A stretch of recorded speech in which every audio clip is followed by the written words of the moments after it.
Ito. Yung sinasabi niyong wala akong binigay sa Cavite. O, ayan, o. Sir FLM, maraming salamat dahil dumating na po sa lungsod ng Bacoor sa lalawigan ng Cavite ang pinadala ninyong 5 tonelada ng kalabasa. Maraming salamat. Francis Leo Marcos, saludo kami sa iyo. Dalawang saludo. Nakakita mo? Salamat. Sinasabi mong wala akong tinulong sa Cavite. Isa pa lang yun. Ito naman sa mga taga-Taytay Rizal. Sa Taytay Rizal yan. Madaling araw ng pandemic. Ang pinamigay ng Taytay, may bigas, may manok, may kalabasa.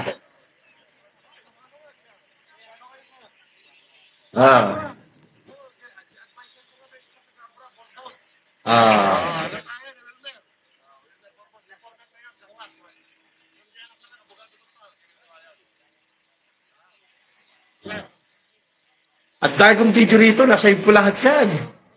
Ayan yung nagtatanong,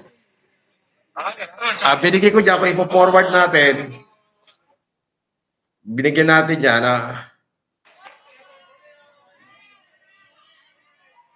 may bigas, may manok, may kalabasa, may pambili pa ng Ricardo. Ganyan ako magbigay. O sasabihin nila na wala tayong binigay. Eto.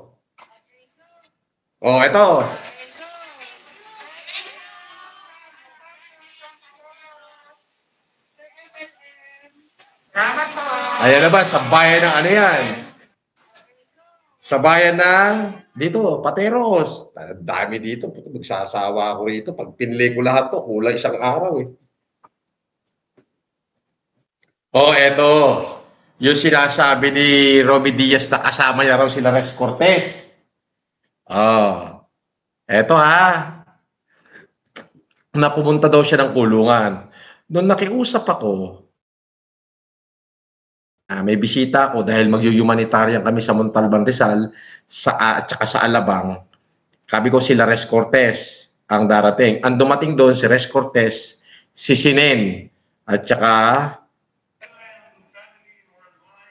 tatlo lang yung dumating doon. Si Kuya Res Cortez, 4 pala. Res Cortez, si Levi Ignacio, si Sinen, yung writer ni FPJ. So, eto, para makita nyo, wala kayong makikita rito na Romy Diaz. Sinungaling, di ba? Lakihan na natin. See you December 22 and thank you sa inyong suporta, sa inyong tulong. Ayan, si Robsy.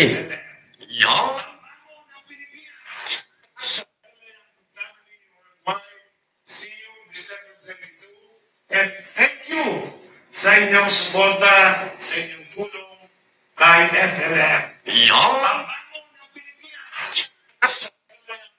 Di ba? So, nasaan? Parang hindi ko yata nakita doon si Romy Diaz. Sinasabi niya pumunta raw siya ng kulungan. Yung utak yun. Kasama niya raw sila Rex Cortez. Makikita mo rito si Nen, Levi Ignacio, tapos si Robsy, at saka yung editor, at saka si Res Cortez. Asan dito yung Romy Diaz na pinagsasabi niya? Feeling close, boss. Bukayo. Bukayo, ang tawag doon? Bukayo. Ayun.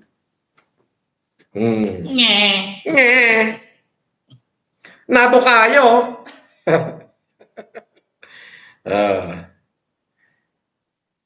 Eto. Sa Ilocos Norte. Nakita mo ba yan? Nakita mo yan? Ito, para maliwanag. Nakita mo yan? Haba ng waiting sheet. Marami nagkalat sa Ilocos Norte yan. Kaya mo ba yun? Hindi mo kaya yun.